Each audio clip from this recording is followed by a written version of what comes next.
Welcome to Unsigned 518. I'm here with Chris Jordan. How's it going, man? Doing all right, Andy. How are you? I'm fantastic, although fucking cold. You know, we were saying before we got rolling, it's I think it's 0 out now. It may be 1 degree, but so yeah, I've got some space heaters going here. It's not too bad in here. Yeah, it's nice and toasty in here but right you know, now. I did have to prep the Dazzle Den for about 4 hours before you got here because when I walked in this morning, I was like, "Oh my god, I'm dying." But anyway, we're not here to talk about the frigid cold. We're here to talk about you and your music. And you know, we're saying a little bit about how you've spent time in Nashville, you've spent time here, so you know you've got a story to tell. And I guess what we're going to do is just kind of hand it over to you to kick off the story however you want. All right, yeah. Well, I'll kind of start from current and maybe go backwards, but Sure. yeah. So, like around last year, I moved down to Tennessee for college. I've been going to MTSU. I'm a songwriting major there. I've been spending a lot of time in Nashville, just trying to get in that scene as a writer and an artist too. I grew up in the, you know, kind of not 518. I was an 845 area code, but close enough, right? Grew up in Kingston, New York, outside of there actually, in like Marbletown. But yeah, so got into music at a pretty young age. No one in my family really like were musicians, but you know, we just always had like great music playing in the house. I think kind of how it started. My parents still always tell me like when like when like my mom was pregnant with me, went like to Leonard Skinner 38 special concert, like front row, just like speakers blaring. Yeah. And then something seeped in there, I guess, and I've been doomed ever since. That's awesome. The rock and roll lifestyle, but yeah. So was guitar your first instrument? Yeah, it was. I started playing when I was about like, I want to say 8 years old. Didn't really get good at it until like probably my teen years. You know, you can't get kids to sit down for anything Right. practice. But, you know, once I hit like middle school and stuff, like I really got into like all like the 80s hair metal at that time, believe it or not. So, you know, I wanted to be like guys like Slash and Mick Mars and Richie Sambora, all them. Yeah, I mean, I'm 51 years old. Like when you're talking about 80s hair, like that was when I was like all that shit came out when I was like 16 or 17. So like I love all that stuff. Oh yeah, like yeah. Nah, my dad, he put me on to all that, and yeah, you know, just be listening to like Hair Nation on a Sirius XM all the time. Nice. Yeah, I love all that shit. You know, so you said, you know, and we'll get into, you know, Nashville, because I do want to talk a little bit about the scene down there, not just as an artist, but as a songwriter.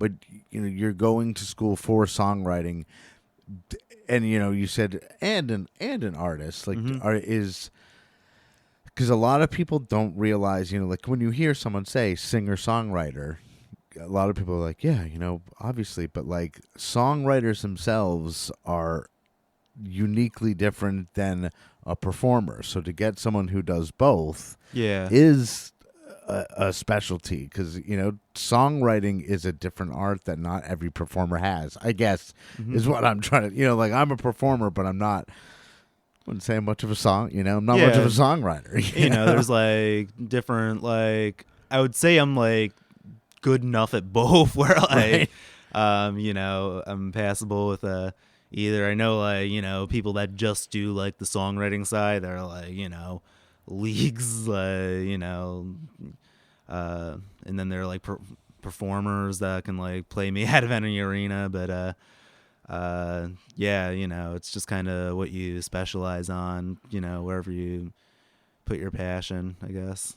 And when you know, say you were to write a song for somebody else, or to write a song that you, not necessarily anybody else in mind, but kind of like, you know, I'm just going to write this without thinking of performing it. Are you thinking of every part, like, you know, like the rhythm and the bass and the guitars and the vocals and the harmonies, and like, it's really different every time, because like I was actually just in the studio this week up in Ant Hill, out in Accord, Sean Boyd was producing for me up there, but or down there, I guess.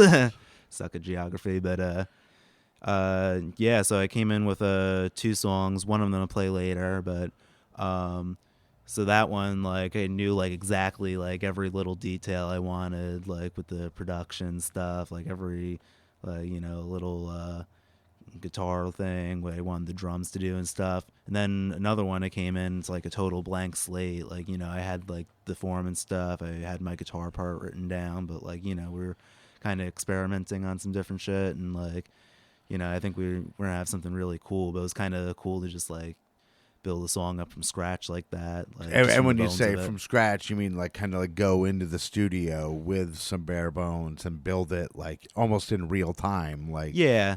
Like, the structure's there. I've played it acoustically. I've even played it with bands before, but, to really, like, focus on, like, the little details and stuff, like, yeah, because I found, like, a producer, or when you take a song and bring it into the studio, the engineer or the producer or, like, someone in there always has those additions to it that the musician may not think about. So like with you being in school to be a songwriter, is that something that like do you always just have all that shit in your head like before you go into the studio, or is it? Yeah, I mean, I always try to think about it a little bit, like what I kind of want on different songs and stuff. Like I play around with like audio production a little bit too, like I make my own demos and stuff. Gotcha. And so, and also, like, I'm a huge guitar nerd, so I'll put, like, 1,000 guitar layers that probably don't need to be there, but I want them there. Right. Yeah, so, but then, like, I hang out with these producer guys, and they'll, like, come up with stuff I wasn't even thinking of, like, especially, like, because I'm not a drummer at all, like, and a lot of times they'll come up, like, cool drum parts I wasn't really thinking of, and, like, it completely add something like super cool to the song. Yeah, and it's always those subtle things that if you're not like a multi-instrumentalist, if you're not like, oh, I can play the drums and the piano and the guitar and like and all like super like those nuances just aren't on your radar. But when someone who is familiar with those and like, oh no, put this drum part in there, you're right, it will just unlock whole new things, which is the power of music, I guess. Yeah, and I guess it's like kind of interesting because I feel like a lot of bands and stuff, like they're playing together, they're coming up with like all these like little ideas together and stuff. When you're like kind of a solo artist and maybe have like a backing band and stuff, or you just like bring in session players and stuff, like a lot of times like the session players, they'll be like amazing like players and stuff, but sometimes you lose like some of those little details. I really love how like guys like Bruce Springsteen or like Tom Petty or Jason Isbell, like they have like they're solo artists, but they have like the E Street Band, the 400 the unit, the Heartbreakers, all that, and like they're kind of tight as a unit too. So like I'm in Nashville right now. I'm working on getting like a kind of regular backing band together, just like Chris Jordan and the Somethings. So we're working on that. I had a great band up here over the summer. I did a bunch of gigs out here, and just in like a couple months we were like super tight with each other. It is something, because even as a solo artist, unless like your songs are just a voice and a guitar, like you need to, like you said, be locked in with people. Like you can't just, even if they're amazing musicians, like it may unless like they need to have that time with the songs to like feel the nuance and work with it. So like you're right on that. Sometimes it's exciting when you're just like trying out you give them charts to kind of figuring out a song for first time. It's like controlled chaos, Right. But it's cool. All the guys I played with this summer were like, insane musicians. We will just like pick up stuff on the spot.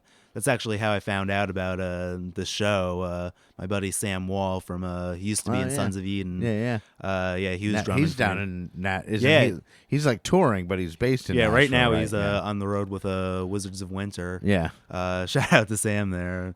Love you, buddy. I watch his. I live vicariously through his Instagram. I'm like, look at this dude go, doing the cool as shit, dude. He's such a sweet Like, guy. We yeah, love him. he's great. Yeah. But yeah, he played with me all through the summer. Also, shout out the other two guys, Rowan Boyd and Isaac Svensson. They've been up here recording with me this past week, and it's been such an awesome experience. But yeah, we just had a ton of fun this summer. Like, you know, it was pretty like we had like a month before our first gig together to just like get tight with each other. We played like 4 hours outside this like one like it was Independence Day weekend, so we played like some festival out there. Wait, you played a 4-hour gig? Yeah. Like, Jesus Christ. Like I've done, I've in like cover bands back in the day. I think I've done like a couple of 3-hour gigs, and they killed me. I'm like, wow, 4-hour gig. Yeah, Holy you shit. know, just like kind of the, our originals, and then like, the kind of classic rock covers Right. everyone knows, like No. Mary Jane's Last Dance, Perfect. in A minor. Let's go. Yeah. Now, speaking of covers, just since you're here, and I told you it's not an interview, but I'll open up other dialogues. But like covers versus originals. Excuse me. Like I'm, cut my teeth in cover bands, and now I'm in a band that's original music, but we still play covers. And I still just love covers so much, and doing sets with a bunch of covers, sometimes people will poo-poo upon it, you know what I mean? To be like it's, but I think it depends on the environment, and I think a cover song is a great way to get people linked into your original music if you choose them right. Yeah, absolutely. I think when you do a cover, like especially if it's like something you're releasing and like, really putting out, maybe not just doing it at a gig, like I think Right. it's cool like if you do something different with the cover. Like there's a lot of bands that like, can just do like a cover like exactly like the original. I'm probably still gonna go listen to the original if they do that. But Sure. if like I hadn't even thought of recording, but yeah. But if you do like something like completely different with it, like for example, like my band over the summer, we covered 2 songs, "Traveling Alone" by Jason Isbell and "White House Road." Both are like acoustic, like alt country songs, and we turned them into like punk rock, like, and just do something with different with them, like, because I'm not gonna do Jason Isbell or Tyler Childers better than Jason Isbell and Tyler Childers. Yeah, and it's almost like if you try, it like waters it down a little bit. Like Yeah. if you're like, oh, I'm going to try to like be exactly like this, but like you said, if you change it, and I wasn't even thinking of recording. I was just thinking like at a gig, like pulling out a cover. But Yeah, like, I mean, it's kind of different, just like depending on what.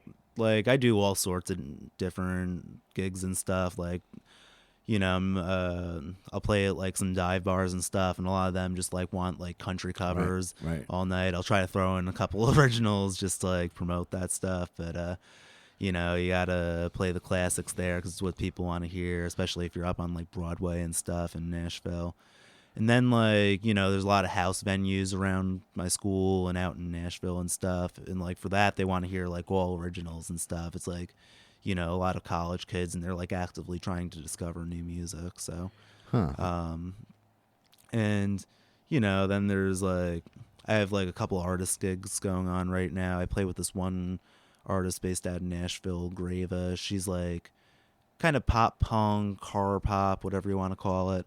But yeah, she does like all originals and stuff, and I play bass for her. So that's funny. So like a lot of the bars in Nashville will want covers, but like a lot of the college venues don't want covers at all. yeah, exactly. I mean, I guess like for more like kind of ticketed events, like people are expecting like more originals and stuff, and if you're just like going into a bar to like maybe get a that's like drink almost like a touristy thing, like a tourist thing, because like all the people coming to visit Nashville or to experience Nashville are probably wanting to hear familiar music, I guess. Especially in like the past 10 years, Nashville's kind of turned into like Vegas with a southern twang, like Right.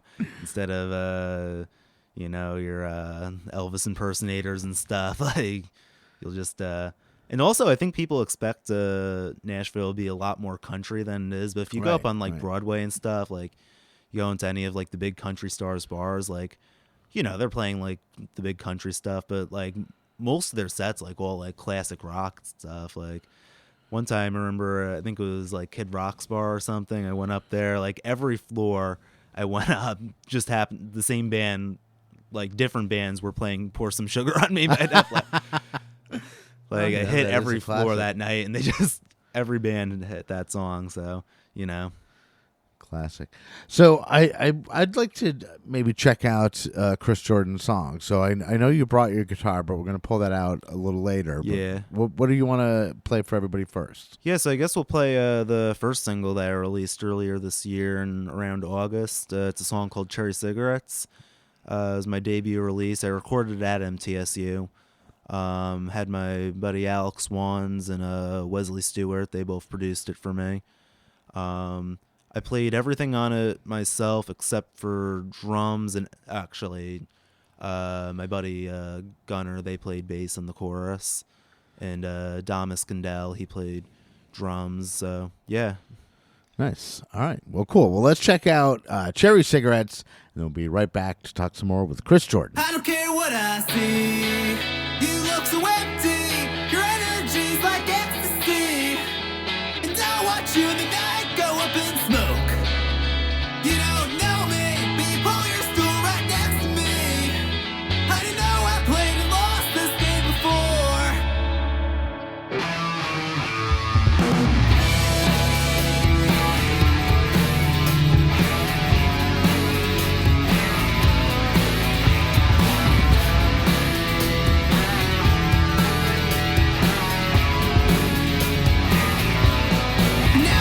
You mean you'll start a friendly, be turned on me eventually.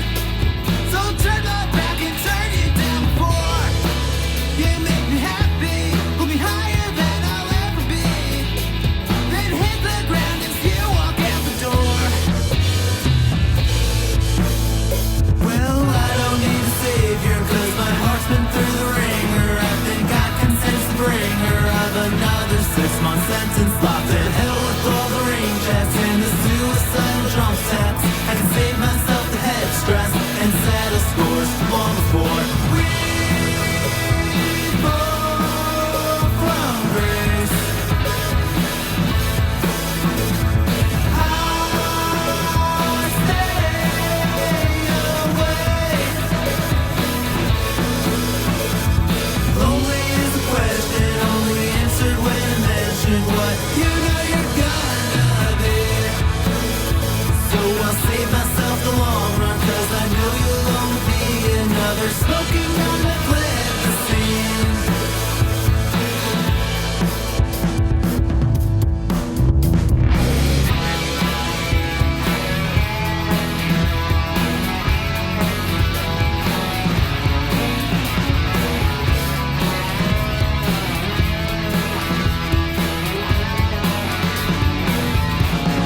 Now you're what you need. You're what I don't need. I think I know what's good for me. Opening my heart just made me bleed. It happened last time. Stepped right on her landmine and just stole my way to speed. Now if you're sneak, you taste like candy, but your cigarettes are still bad for me. You say you'll turn my nightmares into dreams. I bet you think so, but a walk and wear shapes clothes. And kill me to count on you to fall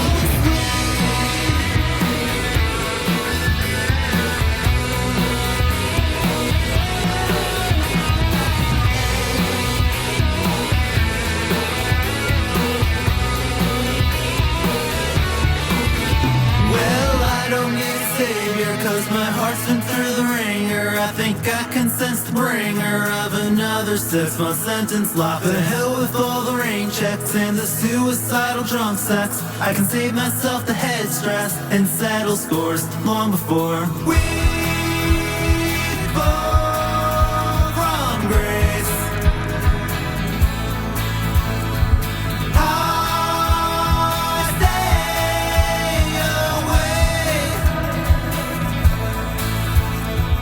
Lonely is a question only answered when I mention what you know you're gonna So I'll save myself the long run, 'cause I know you'll only be another smoking gun that plant the scene. Smoking gun that plant the scene. Smoking gun that plant the scene. All right, that was Cherry Cigarettes, Chris Jordan. And, we were talking while the song was playing that's on an EP that you're currently working on, that you're looking to release sometime early 2025, right? Yes, sir. Yeah. So yeah, that was like the first song I ever had recorded. Got like, a whole bunch of songs that need recording, but I'm probably gonna put out like a 6 song EP around the start of the new year. And yeah, just like I said, this whole week I've been up at in Accord recording songs for that. I also recorded some songs back in Murfreesboro, Tennessee. And yeah, just getting really excited for that. There's songs that kind of been playing for the last year with like different bands and stuff, but it's nice to kind of see them like fully realized in like recorded versions. So. And they're like, you said, like probably 6 songs. Is it 6 songs that you already know, like that are already written and you're already working on? Yeah, these are all songs that fully fleshed out songs that just need to be laid out. Yeah, cool, 100%. Yeah, so Cherry Cigarettes, that was kind of like the lead single. I released it in August. Most of the time, there's not that big of a gap between release dates and whatever, but all the chaos with recording your first record, like recording like in a professional settings, like something pretty new to me, so there's the big learning curve with that. I'm also kind of a perfectionist when it comes to like recording. All the producers hate me because they want to do like 100 takes of like the same guitar part. It's like, oh, I need to get like that bend like exactly right, and Well, that's what makes a good album. Yeah. And I don't know if there's anything wrong with releasing something and then going like a large gap, because it keeps people guessing. Yeah, and they'll be there when it releases. They're not going anywhere. Yeah. So I think that's a good thing. And do you have like, this is I guess off not off topic, it's on topic, but like, when you're rolling out these songs, like, are you kind of taking care of the marketing yourself? I'm fully DIY yourself? right now, for better or worse. No media training here or anything. Just some dumb kid on Instagram trying to come up with goofy shit for the TikTok and stuff. Like, but yeah, I do all my own promotion stuff. Just try to play as many gigs as I can. I still think like, just going out, playing shows, like sometimes that's the best way to get your stuff out. And because you make that connection, like at the show, and even if it's just like, 3 people in the bar that night, like if you make like a genuine connection with them, if they really like, sometimes that's better because like they can really like focus on, and then you have like a dedicated fan there.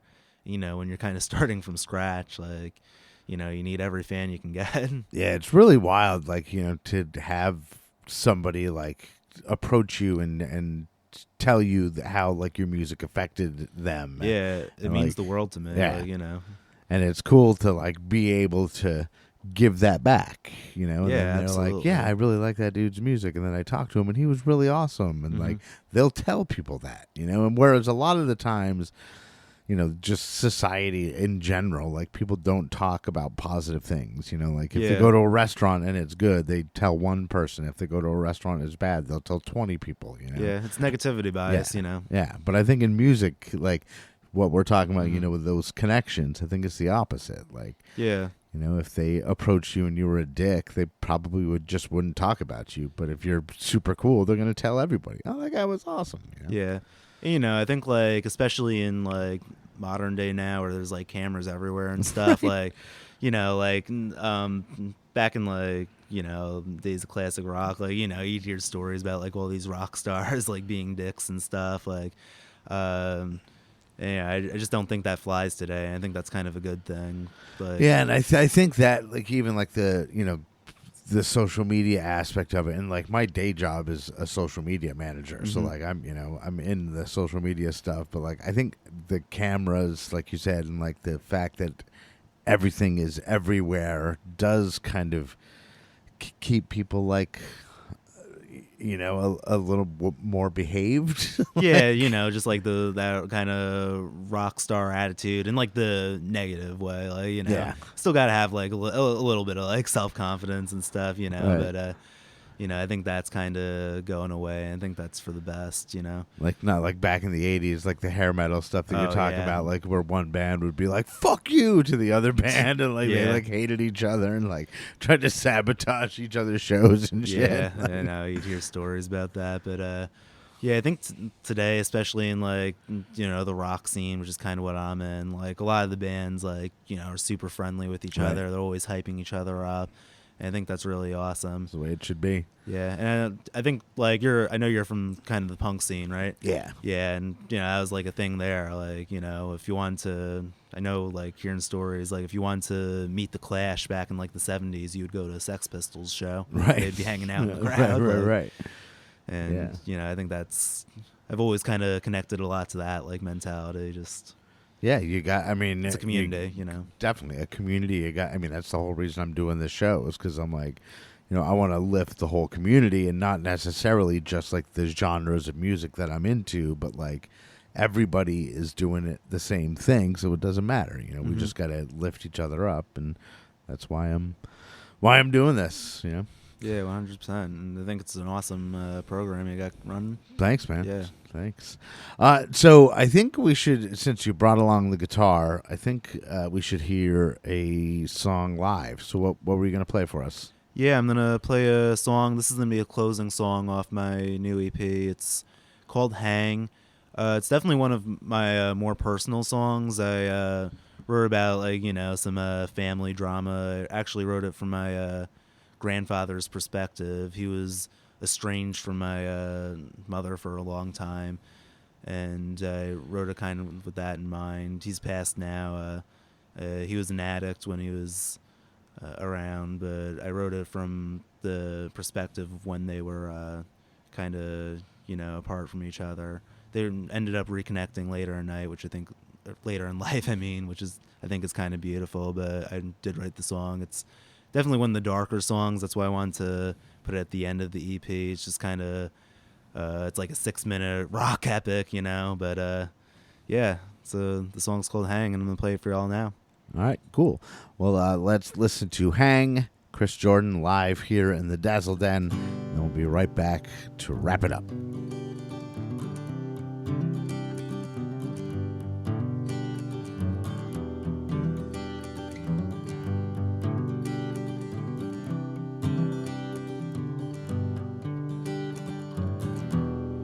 This little light of mine, oh, I'm gonna let it hang off the porch, light up the driveway, so you can see a shadow of who I used to be. I wish I could see you grown up after all these years. Guess you never really see much through all the tears. Always walking on broken glass, you had to watch your step.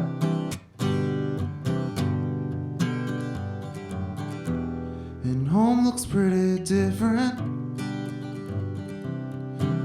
from when you're young. Still naive like a native, traveling a time before the white man came with guns. I know this double wide's dark, but I'm always home. They cut out my lights, but I still pay my phone. So if you're ever around, maybe we can hang. But on a call from me, you'll just hang.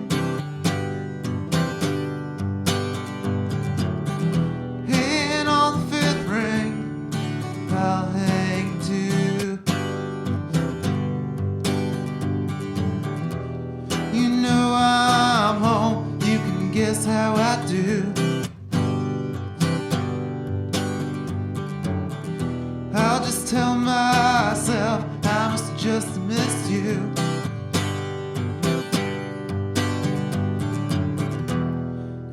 you already left me when your mama left and hit the road. And I'm still living on the shit that drove my only two true loves together from God. I know you had your reasons to go away. You were just too damn young to feel my age. When she hung me out to dry and you were left with what I became. So on a call from me, you'll just hang. And on the fifth ring, I'll hang too. You know I'm home, you can guess what I do. I'll just tell myself I must have just missed you.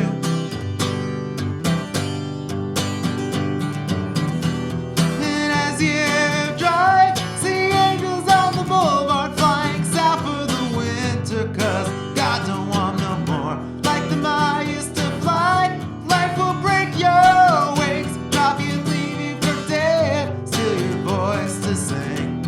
And as I grow old, I'll sit and watch myself young, in old black and white flashback, screaming blackout drunk. I never picked you up, and now you won't pick up. Please pick up.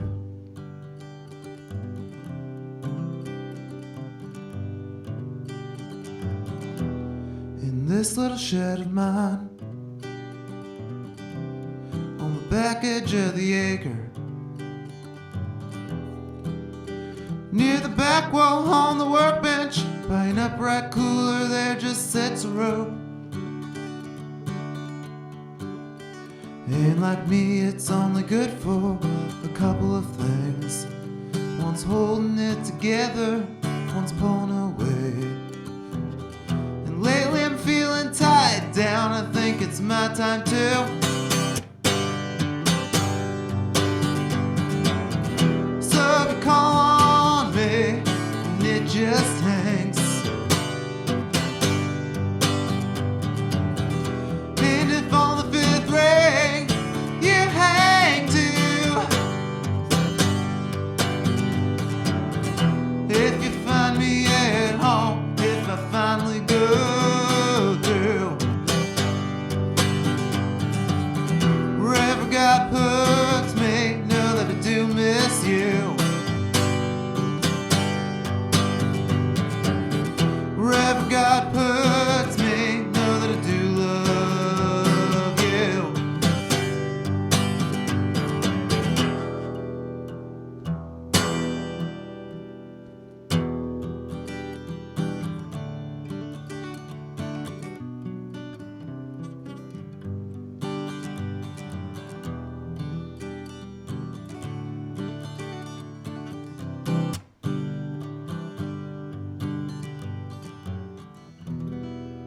All right, that was Hang live here in the Dazzle Den from Chris Jordan. And Chris, I want to thank you so much for taking time out of your day for coming up and doing this.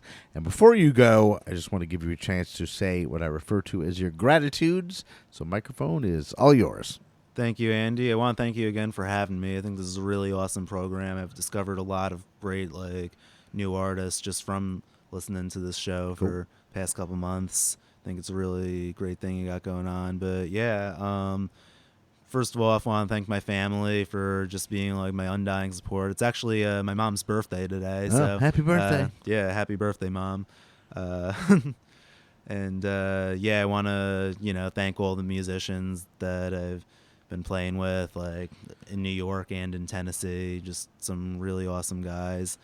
Yeah, I want to thank all the producers that have been working with me on this new project I got coming out in a little bit. Alex Swans, Wesley Stewart, Sean Boyd.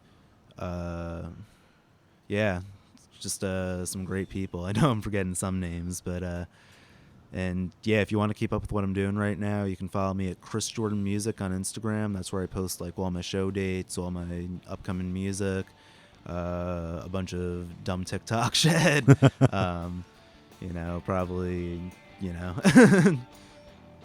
yeah, if you don't get sick of seeing just like meme dumps on my story, but but yeah, that's where you can keep up with what I'm doing. And yeah, thank you again, Andy, for having me today. Awesome. All right, so he is Chris Jordan. I am Andy Scullin. This is Unsigned518. I'll see you on the road. Unsigned518 is produced and hosted by me, Andy Scullin. New episodes are available every week wherever you stream podcasts. If you would like to help support the show, please like and subscribe wherever you are listening, or you could buy me a coffee at buymeacoffee.com/unsigned518. If you would like to advertise on the show, send me an email at unsigned518@gmail.com. And to be a guest on the show, reach out to me through Instagram at unsigned518. Take care of one another, and I'll see you next week.